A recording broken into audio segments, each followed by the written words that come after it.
Hello, Susanna Lobez here, actor turned barrister turned broadcaster turned true crime writer, and proud member of Sisters in Crime Australia. Welcome to the Scarlet Stiletto Bites podcast. For over 30 years now, Sisters in Crime Australia has supported our women crime writers, both true crime and fiction, and some criminal literary talent has been unearthed. Among many awards, there's an annual prize for short crime fiction, the Scarlet Stiletto Awards. And for those of you who prefer your stories by ear, in 2023 we commenced this podcast series, Scarlet Stiletto Bites, to celebrate the Sisters' 30th anniversary. Each story is short, but not always sweet. Expect twisted tales, quirky humour, and a frisson of feminism. Please support us by following, sharing, reviewing, and generally spreading the word. We have no paywall. I'm recording this on US election day early, so I've got no clue. But it makes me wonder what utopia or dystopia is lurking in the future of the world. Today's story explores these themes. A Clean Job by Emilie, Collyer, 2012 Second Prize Scarlet Stiletto Award and Cross Genre Award. Up and at 'em. High-level activity in South Precinct. Up for it? The message dragged Fitz from a deep sleep. On autopilot, she punched a return message. There in 20. She blinked her eyes into full focus. 9:48 p.m. Not too bad. She'd had over 2 hours sleep. Proper, restful, undisturbed sleep. And if she got that twice a day, she was doing well. Her blood pulsed when she saw who the message was from. It was a sure sign she should have calibrated.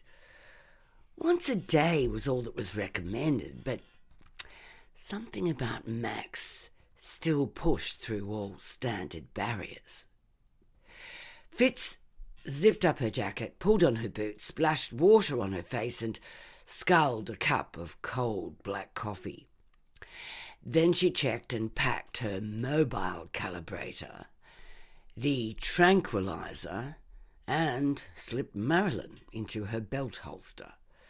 High-level activity could mean high-level danger. The night was peaceful. Clean streets, golden lights blinking in fat, happy buildings. A few people out strolling, not many. Safe as the city was, nighttime was still associated with danger. Most folks stayed indoors out of habit.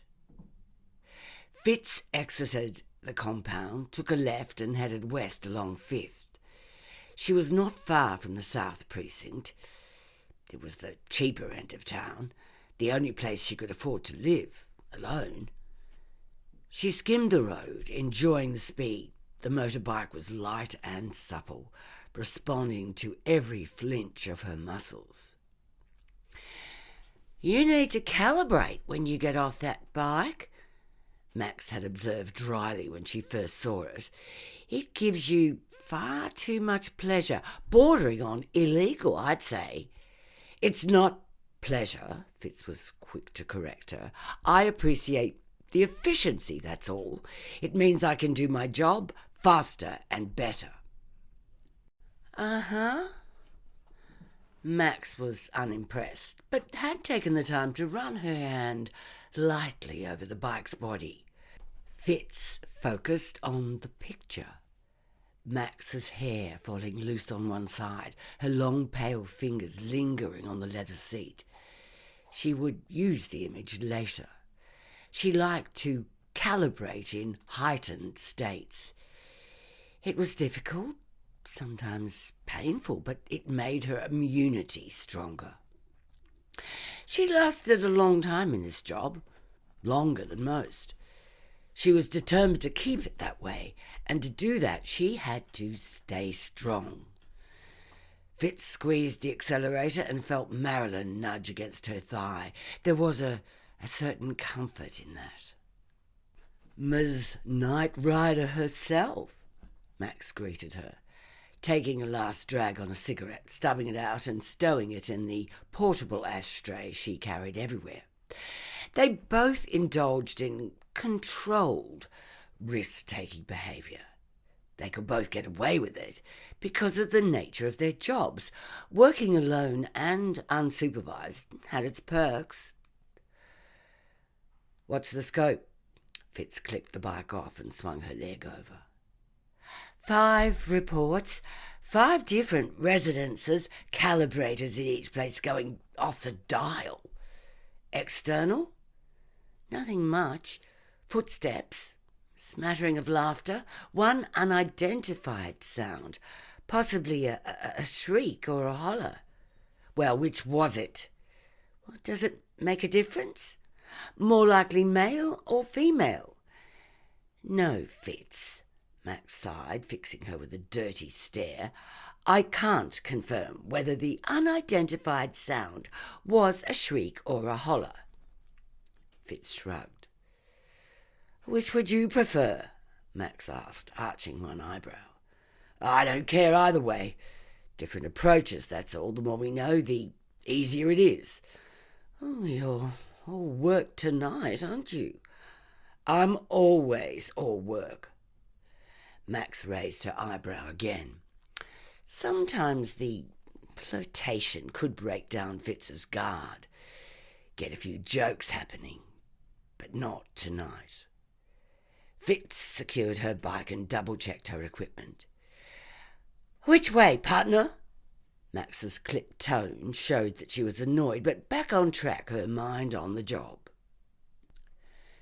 Fitz closed her eyes, let the skin settle over her flesh, made minor adjustments and waited. She could feel Max step away. She had a kind of reverence for Fitz's skill. She'd even been known to call it a gift. Fitz knew she was one of only a handful of independent operatives with such powerful perception. But to think of it as anything other than the way she made her living was dangerous. Any self-aggrandizement interfered with the clarity of perception. But what's it feel like? Max had pressed her on more than one occasion. Do you hear it? Or do you smell it?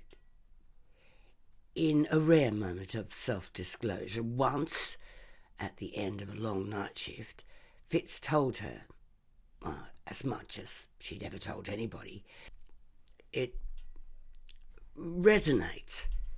It's like my bones vibrate, like an instrument. The closer I get to the source, the stronger the resonance gets. Does it hurt? This was in the early days of their partnership. Max was showing a lot of promise, but was still pretty green. They'd been out for 10 hours straight. Max's green eyes welled with tears, and her pheromones screamed compassion, sorrow, desire. Fitz knew she should have cut the conversation short. It was dangerous territory, but the temptation for intimacy, sharing, was powerful. Sometimes, she said, but occasionally it hits this frequency that's ecstatic, like the whole world is tuned and it's perfect. So why do we calibrate if it can be like that? Max asked the obvious question. Because, Fitz forced herself to sound strict, shut down her line of questioning. That's the exception. The rest of the time is chaos, frenzy, distress, hysteria, and violence. If we humans are allowed full reign of our emotions, we destroy each other. Max nodded, the sadness growing. Fitz could see her body aching with the sense memory of a time when all people had experienced the full spectrum. Along with unadulterated joy, this profound grief was the most common emotion she encountered with uncalibrated people. More than anger, more than frustration, a deep, endless grief. She'd taken Max to her home that morning. Never before and never since, but she knew Max would have had trouble making it safely on her own. Might have wandered off, convinced she would rather take the risk, live uncalibrated, and hope to achieve the impossible perfection she'd described. Fitz realised then how sensitive Max was, that with the right training could become as good at this job as Fitz, if not better. Fitz shut the memory down and returned her focus to the present. 10:23 p.m, Wednesday, the South Precinct. The vibration started low and jagged at first, catapulting against her bones like shrapnel. She shifted her orientation to pick up a stronger signal. The low, dull thudding told her she'd turned the wrong way. Turned again and took a few steps.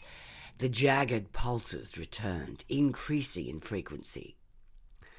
She wondered, not for the first time, if this was what electrocution felt like. A few more steps confirmed the direction.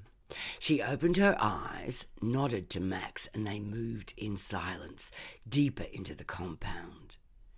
They passed the sleeping houses, then the run-down apartment blocks that landlords couldn't be bothered fixing, where the poorest people lived, numbed past caring. "Oh, should be a big haul tonight." She forced herself to speak, kept her tone light to distract from the relentless pounding underneath her flesh. "Oh, good," Max replied. "I need a new dishwasher." They got paid per person, an equal split. Tranquilize, then calibrate.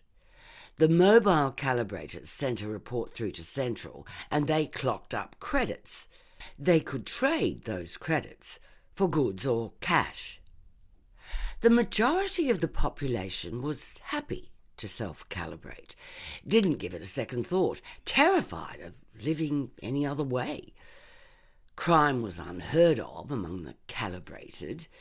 They could not imagine breaking rules. But some people, driven by rebellion, curiosity, or personal gain, tried to slip through the system.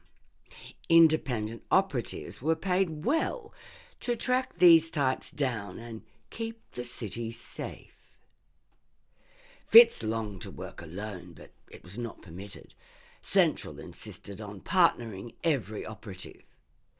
They usually assigned less sensitive types to Fitz, people who were fast on their feet and good in a fight. The resonance detracted from Fitz's reaction time, so she benefited from a partner with extra skills in that area. Max was an anomaly. She was closer in personality to Fitz. At first, Fitz contemplated requesting a change, but something about Max got under her skin. She told herself time and time again that she would simply train her up and then request the change. So what if the training was taking a bit longer than expected? Fitz paused at several doorways, concentrated, shook her head and moved on. The streets were still calm, but down this end of the precinct it was an eerie stillness rather than the lull of peaceful rest. "You okay?" Max murmured. She grunted, barely able to hide her physical distress and growing anxiety. Violence was entirely possible. Operatives got wounded or killed. Those people sleeping in their peaceful homes would be in danger if a fight that Fitz and Max couldn't control broke out. Robberies, lootings, random attacks. A lot could happen, even in the short time it would take for the authorities to arrive once alerted. The street they were on ended in a T intersection. Straight ahead of them, a row of identical cottages propped against each other like crooked teeth. Fitz prowled along, running possibilities through her mind. Gangs? Thrill seekers?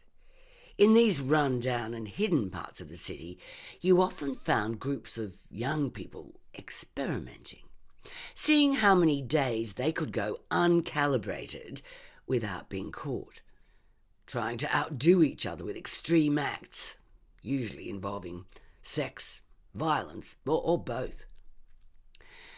The fact that there had been 5 separate reports of calibrated disturbances, plus the unidentified shrieks or hollers, meant that something serious was going on. The pounding escalated to a jangled thrashing so strong that Fitz was surprised she was able to remain standing. She picked up her pace. Max followed. The smell of her, like green apples, added to Fitz's agitation. The whole street seemed to be seething with disturbance. Fitz grew short of breath. Her muscles started to cramp, and a sharp pain in her gut nearly doubled her over. And then, at the height of her agony, it happened. The vibrations lifted in unison, all her pain disintegrated, and a rush of warmth and well-being flooded her body. "Here," she whispered, touching a torn wire fence, stepping through onto the broken concrete path. Max was at her side. "You okay?" she asked again. "Yes," Fitz nodded. "You ready?" Max slid her tranquilizer from its halter and prepped it. Fitz did not do the same. She was aware in a far-off kind of way that she should. She was aware in a far-off kind of way that not calibrating tonight was proving to be a big mistake. She was aware that she was in real danger of succumbing. Whatever was behind the door of this slanting wooden cottage, its dark windows black holes, its roof a rotting cascade of what looked like soggy cardboard, whatever was in there was surely powerful. But Fitz was riding high on the wave of vibrations and could not bring herself to prep her tranquilizer. Max was already picking the lock. Fitz watched her work, following the curve of her back, down into that gorgeous behind and long legs. Would it hurt to just put out her hand? Caress one of those curves? She shook her head, looked away, and tried to refocus. The fact that these people had bothered to lock the door was testament in itself. Within seconds, Max had released the catch. They stepped through and pushed the door closed behind them. The smell of mould was strong. The thick sweetness of it coated Fitz's tongue and worked its way into her lungs. She coughed. Max touched her wrist, her cold fingers issuing a warning to keep quiet. Normally, Fitz was a model of stealth. Any slight noise could give them away. She smiled at Max, and Max frowned. Fitz didn't care. Max was so beautiful. Her dark hair was pulled back tightly into a ponytail, those green eyes wide with tension, her sinewy body alert. Fitz returned the touch on her wrist by squeezing the tips of Max's fingers. Max pulled them away, Her frown increased, and in her eyes Fitz saw the faintest shade of fear.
"This," she whispered, her lips against the perfect lobe of Max's ear.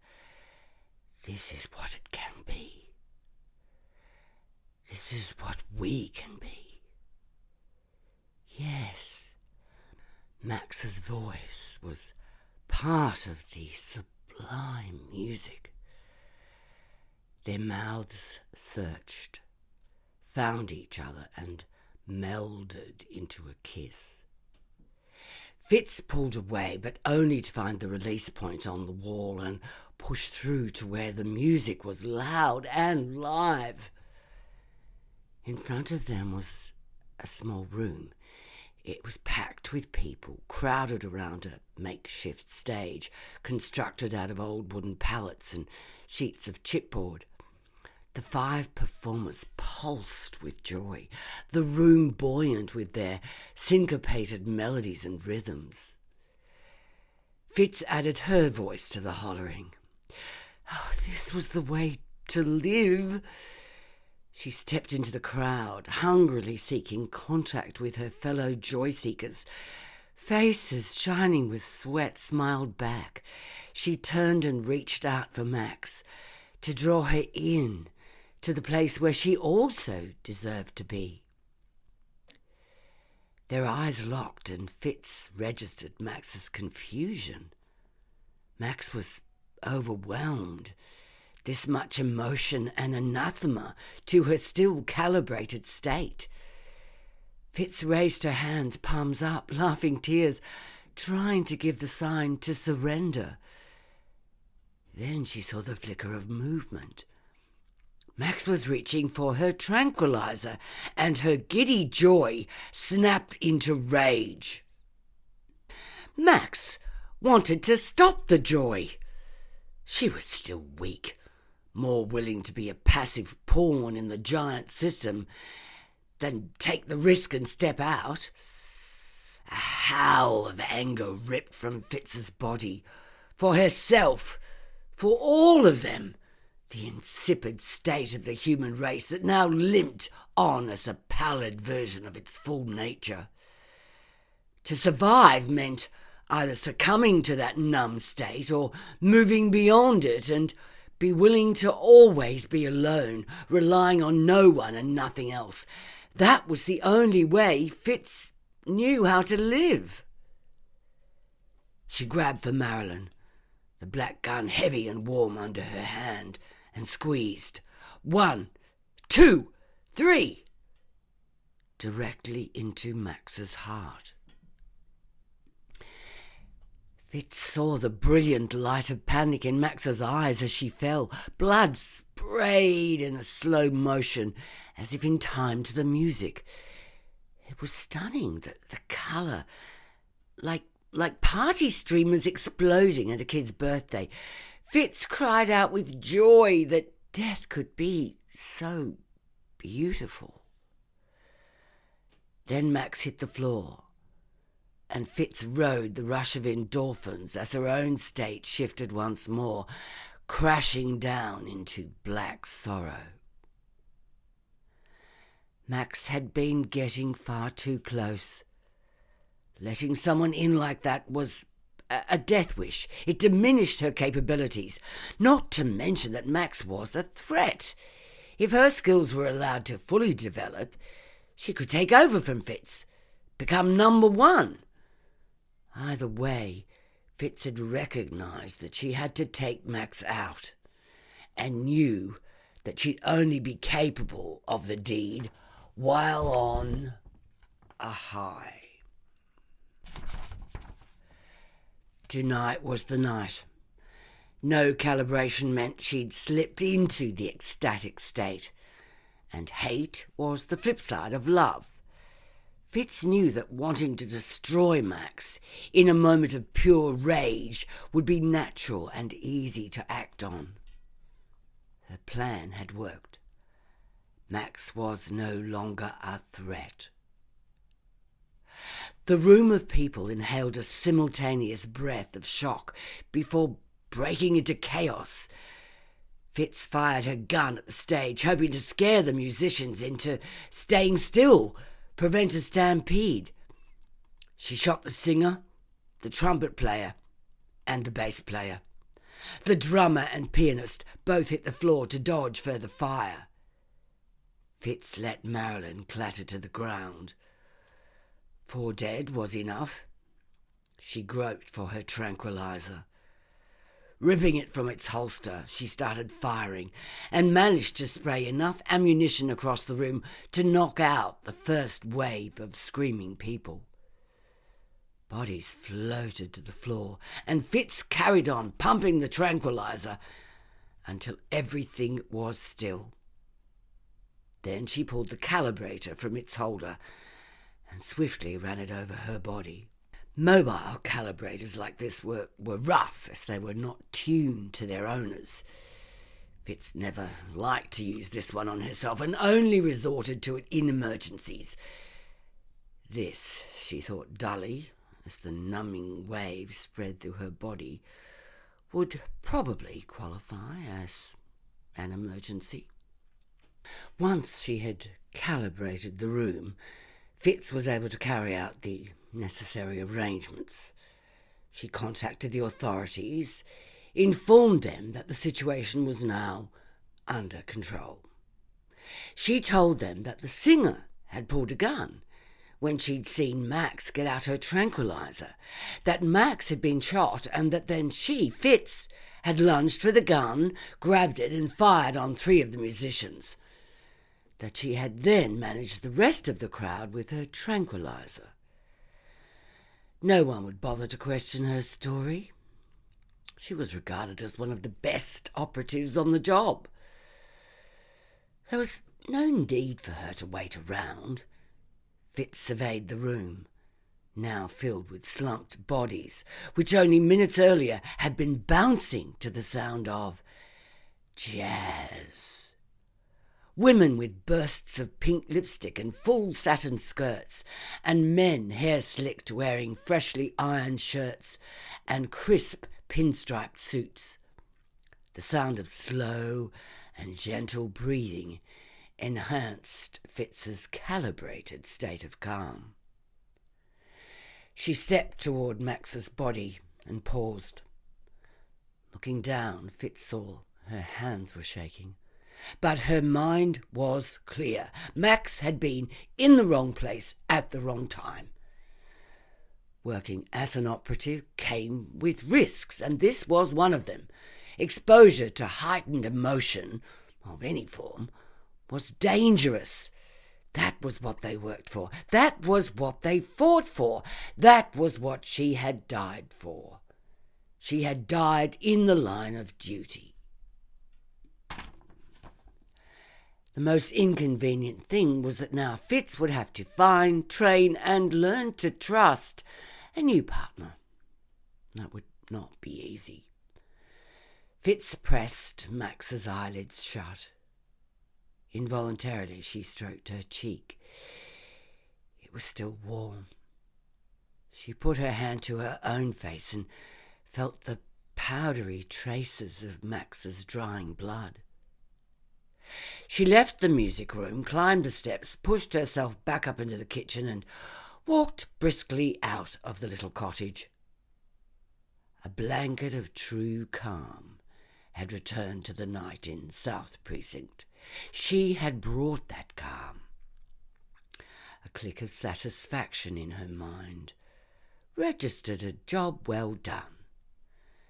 Fitz checked the time on her phone. It was not yet midnight. A short night's work, which would allow her to go home and get more than her usual few hours' sleep. She would take the time in the morning to track down and notify Max's family, if she had one. They'd never discussed it. Make any necessary disposal arrangements and start the unsavoury task of seeking a new partner. A shudder rumbled through her belly. She fought hard to control it. She just had to get home to her own calibrator, rid herself of these final pangs. Her bike was waiting, solid and reliable. Emotion without the human risk. Fitz grabbed the water bottle she always kept strapped to the bike and took long gulps of cold fluid. An unfamiliar taste played on her tongue. The taste was Max. It was music. It was bliss. She toyed with those words in her head, testing them. They were just words. They should have no emotional impact, and yet